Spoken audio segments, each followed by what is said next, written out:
ಇರಾನ್ನ ಪರಮೋಚ್ಚ ನಾಯಕ ಅಯಾತುಲ್ಲಾ ಖಮಾನಿ ಅವರ ಹತ್ಯೆ ನಡೆದಿರುವ ಸುದ್ದಿ ಹೊರಬಿದ್ದ ತಕ್ಷಣ ಕರ್ನಾಟಕ, ಕಾಶ್ಮೀರ, ಕೇರಳ ಸೇರಿ ಭಾರತದ ಹಲವು ಭಾಗಗಳಲ್ಲಿ ಶಿಯಾ ಸಮುದಾಯದವರು ಭಾರೀ ಆಕ್ರೋಶ ವ್ಯಕ್ತಪಡಿಸಿದ್ದಾರೆ. ಸಾವಿರಾರು ಅಲ್ಲ, ಲಕ್ಷಾಂತರ ಜನರು ಬೀದಿಗಿಳಿದು ಅಮೆರಿಕ ಮತ್ತು ಇಸ್ರೇಲ್ ವಿರುದ್ಧ ಘೋಷಣೆ ಕೂಗಿದ್ದಾರೆ ಎಂಬ ವರದಿಗಳು ಹರಿದಾಡ್ತಿವೆ. ಕೆಲವು ಮುಸ್ಲಿಂ ಸಂಘಟನೆಗಳು 1-3 ದಿನಗಳವರೆಗೆ ಶೋಕಾಚರಣೆಗೆ ಕರೆ ನೀಡಿವೆ. ಇದೇ ವಿಚಾರ ಈಗ ರಾಜ್ಯ ರಾಜಕೀಯಕ್ಕೂ ರಾಷ್ಟ್ರ ರಾಜಕೀಯಕ್ಕೂ ದೊಡ್ಡ ಚರ್ಚೆಯ ವಿಷಯವಾಗಿ ಬಿಟ್ಟಿದೆ. ವಿಜಯಪುರದಲ್ಲಿ ಮಾತನಾಡಿದ ಶಾಸಕ ಬಸನಗೌಡ ಪಾಟೀಲ್ ಯತ್ನಾಳ್ ಅವರು, ಈ ದೇಶದ ಗಾಳಿ ಸೇವನೆ ಮಾಡಿ ಯಾವುದೋ ದೇಶದ ನಾಯಕ ಸತ್ತರೆ ಇಲ್ಲಿ ಅಳೋದು ಯಾಕೆ ಎಂದು ಪ್ರಶ್ನಿಸಿದ್ದಾರೆ. ಇಂತಹ ಪ್ರತಿಭಟನೆಗಳು ದೇಶದ್ರೋಹಕ್ಕೆ ಸಮಾನ ಎಂದು ಕಿಡಿಕಾರಿದ್ದಾರೆ. ಪ್ರತಿಭಟನೆ ಮಾಡಿದರೆ ಕಠಿಣ ಕ್ರಮ ಕೈಗೊಳ್ಳಬೇಕು ಎನ್ನುವ ಮಟ್ಟಕ್ಕೆ ಮಾತು ಹೋಗಿದೆ. ಅವರ ಮಾತಿನಲ್ಲಿ ಸ್ಪಷ್ಟವಾಗಿ ಒಂದು ವಿಚಾರ ಕಾಣಿಸ್ತಿದೆ: ದೇಶ ಪ್ರೇಮ ಮೊದಲು, ಹೊರದೇಶದ ರಾಜಕೀಯ ನಂತರ. ಈ ನಿಲುವೆ ಹಲವಾರು ಹಿಂದುತ್ವ ಪರ ಸಂಘಟನೆಗಳ ಆಲೋಚನೆಯೂ ಹೌದು. ಹುಬ್ಬಳ್ಳಿಯಲ್ಲಿ ಮಾತನಾಡಿದ ಪ್ರಮೋದ್ ಮುತಾಲಿಕ್ ಕೂಡ ಪ್ರತಿಭಟನೆಗೆ ವಿರೋಧ ವ್ಯಕ್ತಪಡಿಸಿದ್ದಾರೆ. ಅವರ ಮಾತು ಏನೆಂದರೆ, ಖಮೇನಿ ಒಬ್ಬ ಸರ್ವಾಧಿಕಾರಿ. ಗಾಂಧೀಜಿ ಅವರಂತಹ ಅಹಿಂಸಾವಾದಿ ನಾಯಕನಿಗೆ ಹೋಲಿಕೆ ಮಾಡೋದು ಸರಿಯಲ್ಲ. ಅವರು ಆಡಳಿತ ನಡೆಸಿದ ರೀತಿಯ ಬಗ್ಗೆ ಮಹಿಳಾ ಹಕ್ಕುಗಳು, ಧಾರ್ಮಿಕ ಸ್ವಾತಂತ್ರ್ಯ ಮುಂತಾದ ವಿಚಾರಗಳನ್ನು ಉಲ್ಲೇಖಿಸಿ ತೀವ್ರ ಟೀಕೆ ಮಾಡಿದ್ದಾರೆ. ಇಂತಹ ವ್ಯಕ್ತಿಗಾಗಿ ಭಾರತದಲ್ಲಿ ಜನ ಬೀದಿಗಿಳಿಯೋದ್ಯಾಕೆ ಅನ್ನೋದು ಅವರ ಪ್ರಶ್ನೆ. ಇದೇ ವಿಷಯಕ್ಕೆ ಪ್ರತಿಕ್ರಿಯಿಸಿದ ವಿರೋಧ ಪಕ್ಷದ ನಾಯಕ ಆರ್ ಅಶೋಕ್, ಖಮೇನಿ ಆಡಳಿತ ಶೈಲಿಯನ್ನ ಸರ್ವಾಧಿಕಾರಿಯದ್ದೆಂದು ಹೇಳಿದ್ದಾರೆ. ಧರ್ಮ ಆಧಾರಿತ ಆಡಳಿತ, ಚುನಾವಣೆಗಳ ಕೊರತೆ, ಮಹಿಳೆಯರ ಪ್ರತಿಭಟನೆಗಳು ಇತ್ಯಾದಿಗಳನ್ನು ಉಲ್ಲೇಖಿಸಿ ಇಂಥವರ ಪರವಾಗಿ ಭಾರತದಲ್ಲಿ ಪ್ರತಿಭಟನೆ ಮಾಡೋದು ಸರಿಯಲ್ಲ ಎಂದಿದ್ದಾರೆ. ಕಾನೂನು ಉಲ್ಲಂಘನೆ ಮಾಡಿದರೆ ಕ್ರಮ ಕೈಗೊಳ್ಳಬೇಕು ಎನ್ನುವುದು ಅವರ ನಿಲುವು. ಇದಕ್ಕೆ ವಿರುದ್ಧವಾಗಿ ಮುಖ್ಯಮಂತ್ರಿ ಸಿದ್ದರಾಮಯ್ಯ ಅವರು ಮಾನವೀಯ ದೃಷ್ಟಿಕೋನದಿಂದ ಪ್ರತಿಕ್ರಿಯಿಸಿದ್ದಾರೆ. ಹತ್ಯೆ ಖಂಡನೀಯ, ಆತ್ಮಕ್ಕೆ ಶಾಂತಿ ಸಿಗಲಿ ಎಂದು ಹೇಳಿದ್ದಾರೆ.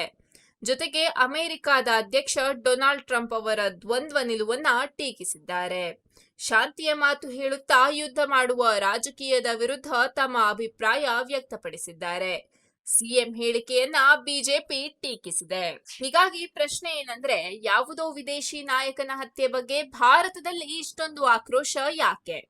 ಇದಕ್ಕೆ ಮುಖ್ಯ ಕಾರಣ ಧಾರ್ಮಿಕ ಮತ್ತು ಭಾವನಾತ್ಮಕ ಸಂಬಂಧ. ಶಿಯಾ ಸಮುದಾಯದವರಿಗೆ ಇರಾನ್ ಒಂದು ಆಧ್ಯಾತ್ಮಿಕ ಕೇಂದ್ರದಂತೆ. ಖಮೇನಿ ಕೇವಲ ರಾಜಕೀಯ ನಾಯಕ ಅಲ್ಲ, ಅವರ ದೃಷ್ಟಿಯಲ್ಲಿ ಧಾರ್ಮಿಕ ಮಾರ್ಗದರ್ಶಕ. ಆದ್ದರಿಂದ ಅವರ ಮೇಲೆ ದಾಳಿ ಅಥವಾ ಹತ್ಯೆ ನಡೆದರೆ ಅದು ತಮ್ಮ ಸಮುದಾಯದ ಮೇಲಿನ ದಾಳಿಯಂತೆ ಭಾಸವಾಗುತ್ತದೆ. ಇದೇ ಕಾರಣಕ್ಕೆ ಶೋಕಾಚರಣೆ, ಪ್ರತಿಭಟನೆಗಳು ನಡೆಯುತ್ತಿವೆ. ಆದರೆ ಇದಕ್ಕೆ ವಿರುದ್ಧವಾಗಿ ಹಿಂದುತ್ವವಾದಿಗಳು ಹೇಳೋದೇನೆಂದರೆ, ಭಾರತ ಒಂದು ಸ್ವತಂತ್ರ ರಾಷ್ಟ್ರ. ಇಲ್ಲಿ ಕಾನೂನು ಸುವ್ಯವಸ್ಥೆ ಮುಖ್ಯ. ಹೊರದೇಶದ ವಿಚಾರಕ್ಕಾಗಿ ಇಲ್ಲಿ ಅಶಾಂತಿ ಸೃಷ್ಟಿಯಾಗಬಾರದು. ದೇಶದೊಳಗಿನ ಸಮಸ್ಯೆಗಳ ಬಗ್ಗೆ ಇಷ್ಟು ಒಗ್ಗಟ್ಟಾಗದವರು ಹೊರದೇಶದ ನಾಯಕರಿಗಾಗಿ ಬೀದಿಗಿಳಿಯೋದು ಯಾಕೆ ಅನ್ನೋ ಪ್ರಶ್ನೆ ಅವರದ್ದು. ಜೊತೆಗೆ ಖಮೇನಿ ಆಡಳಿತದ ಬಗ್ಗೆ ಇರುವ ವಿವಾದಗಳು, ಮಹಿಳಾ ಹಕ್ಕುಗಳು, ಧಾರ್ಮಿಕ ಸ್ವಾತಂತ್ರ್ಯ, ವಿರೋಧಿಗಳ ಮೇಲಿನ ಕ್ರಮ ಇವುಗಳನ್ನ ಉಲ್ಲೇಖಿಸಿ ಅವರನ್ನ ಮಹಾನ್ ವ್ಯಕ್ತಿ ಅಂತ ಬಿಂಬಿಸುವುದು ಸರಿಯಲ್ಲ ಅಂತಿದ್ದಾರೆ. ಇಲ್ಲಿ ಎರಡೂ ಬದಿಯ ಮಾತುಗಳಲ್ಲಿ ಕೆಲವು ಅಂಶಗಳಿವೆ. ಪ್ರಜಾಪ್ರಭುತ್ವದಲ್ಲಿ ಯಾರಿಗಾದರೂ ತಮ್ಮ ಅಭಿಪ್ರಾಯ ವ್ಯಕ್ತಪಡಿಸುವ ಹಕ್ಕಿದೆ. ಆದರೆ ಆ ಪ್ರತಿಭಟನೆ ಶಾಂತಿಯುತವಾಗಿರಬೇಕು. ಸಾರ್ವಜನಿಕರಿಗೆ ತೊಂದರೆ ಆಗಬಾರದು. ದೇಶದ ಕಾನೂನು ಉಲ್ಲಂಘನೆಯಾಗಬಾರದು. ಅದೇ ಸಮಯದಲ್ಲಿ ಯಾವುದೇ ಸಮುದಾಯದ ಭಾವನೆಗಳನ್ನ ಹೀನಾಯವಾಗಿ ಟೀಕಿಸುವುದು ಸೂಕ್ತವಲ್ಲ. ಒಟ್ಟಾರೆ ಖಮಾನಿ ಹತ್ಯೆ ವಿಚಾರದಲ್ಲಿ ಭಾರತದಲ್ಲೇ ಧಾರ್ಮಿಕ ರಾಜಕೀಯ ಚರ್ಚೆಗೆ ಕಾರಣವಾಗಿದೆ. ಒಟ್ಟಾರೆ ಖಮೇನಿ ಹತ್ಯೆ ವಿಚಾರ ಭಾರತದಲ್ಲೇ ಧಾರ್ಮಿಕ ರಾಜಕೀಯ ಚರ್ಚೆಗೆ ಕಾರಣವಾಗಿದೆ. ಒಂದು ಕಡೆ ಭಾವನಾತ್ಮಕ ಆಕ್ರೋಶ, ಇನ್ನೊಂದು ಕಡೆ ರಾಷ್ಟ್ರ ಪ್ರೇಮದ ಪ್ರಶ್ನೆ. ಈ ಎರಡರ ನಡುವೆ ಸಮತೋಲನ ಸಾಧಿಸುವುದು ಸರ್ಕಾರದ ದೊಡ್ಡ ಸವಾಲಾಗಿದೆ. ದೇಶದ ಏಕತೆ, ಶಾಂತಿ ಕಾಪಾಡಿಕೊಳ್ಳುವುದು ಎಲ್ಲರ ಜವಾಬ್ದಾರಿ. ಹೊರದೇಶದ ಘಟನೆಗಳು ನಮ್ಮೊಳಗೆ ಭಿನ್ನಾಭಿಪ್ರಾಯ ತರುವುದಕ್ಕಿಂತ ಪ್ರಜಾಪ್ರಭುತ್ವದ ಮೌಲ್ಯಗಳನ್ನ ಬಲಪಡಿಸುವ ದಿಕ್ಕಿನಲ್ಲಿ ಚರ್ಚೆ ಸಾಗಿದರೆ ಮಾತ್ರ ಸಮಾಜಕ್ಕೆ ಲಾಭವಾಗುತ್ತದೆ.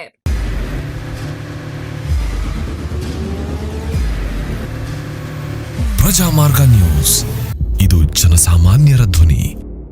ನಮಸ್ಕಾರ. ನೀವು ನೋಡ್ತಾ ಇದ್ದೀರಾ ಪ್ರಜಾಮಾರ್ಗ ನ್ಯೂಸ್. ರಾಷ್ಟ್ರದ ರಾಜ್ಯದ ರಾಜಕೀಯದ ಬಗ್ಗೆ ಹೆಚ್ಚಿನ ಸಿನಿಮಾ ಅಪ್ಡೇಟ್ಗಳಿಗಾಗಿ ಫಸ್ಟ್ ಲೈಕ್ ಮಾಡಿ, ಸಬ್ಸ್ಕ್ರೈಬ್ ಆಗಿ, ಹಾಗೆ ಫಾಲೋ ಕೂಡ ಮಾಡಬೇಕು.